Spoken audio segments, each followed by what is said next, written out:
বা প্রসবোত্তর সময়কাল সম্পর্কে এবং এই সময়ে নারীর প্রজনন অঙ্গগুলোর শারীরবৃত্তীয় পরিবর্তন কিভাবে ঘটে। চলুন শুরু করি। পিউরপেরিয়াম কি? পিউরপেরিয়াম হল সন্তান জন্মের পরের সেই সময়কাল যখন নারীর শরীরের সমস্ত টিস্যু ধীরে ধীরে গর্ভাবস্থার আগের অবস্থায় ফিরে যায়, অর্থাৎ গঠনগত ও শারীরবৃত্তীয়ভাবে স্বাভাবিক হয়। এই সময়ে যে প্রক্রিয়ার মাধ্যমে জরায়ু ও অন্যান্য জনন অঙ্গ আগের অবস্থায় ফিরে আসে তাকে বলা হয় ইনভলিউশন। পিউরপেরিয়ামে প্রজনন অঙ্গের শারীরবৃত্তীয় পরিবর্তন। এখন আমরা একে একে পরিবর্তনগুলো জানব। 1. জরায়ুর পেশি বা মাসেল। এই সময়ে জরায়ুর পেশিতন্তুর সংখ্যা একই থাকে, কিন্তু প্রতিটি পেশি কোষের আকার ছোট হয়ে যায়।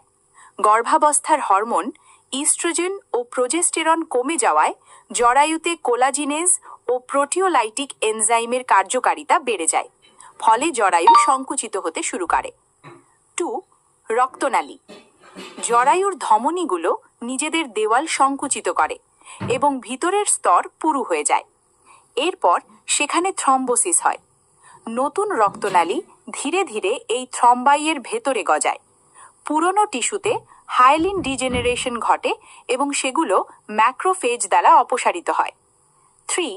এন্ডোমেট্রিয়াম বা জরায়ুর আস্তরণ। এখন আসি এন্ডোমেট্রিয়াম রিজেনারেশনে। 1. প্রসবের 10 দিনের মধ্যে এপিথেলিয়াম পুনর্গঠিত সম্পন্ন হয়। 2. 16 দিনের মধ্যে পুরো এন্ডোমেট্রিয়াম প্রায় স্বাভাবিক হয়। আর 6 সপ্তাহের মধ্যে প্ল্যাসেন্টার জায়গার এন্ডোমেট্রিয়াম সম্পূর্ণ ঠিক হয়ে যায়। Placental site involution. 1. প্ল্যাসেন্টার স্থান সম্পূর্ণভাবে স্বাভাবিক হতে প্রায় 6 সপ্তাহ সময় লাগে। দ্বিতীয় সপ্তাহের শেষে এর ব্যাস থাকে প্রায় 3 থেকে 4 সেন্টিমিটার। 4. অ্যাবডোমিনাল ওয়াল বা পেটের দেওয়াল। এই সময়ে পেটের দেওয়াল নরম ও ঢিলে থাকে।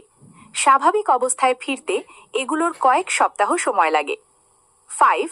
ভাজাইনা বা যোনি। যোনি সম্পূর্ণ স্বাভাবিক হতে প্রায় 4 থেকে 8 সপ্তাহ সময় নেয়।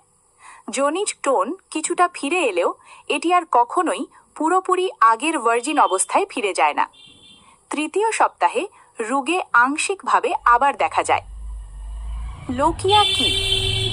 লোকিয়া হল প্রসবের পর যোনি দিয়ে বের হওয়া নিঃসরণ।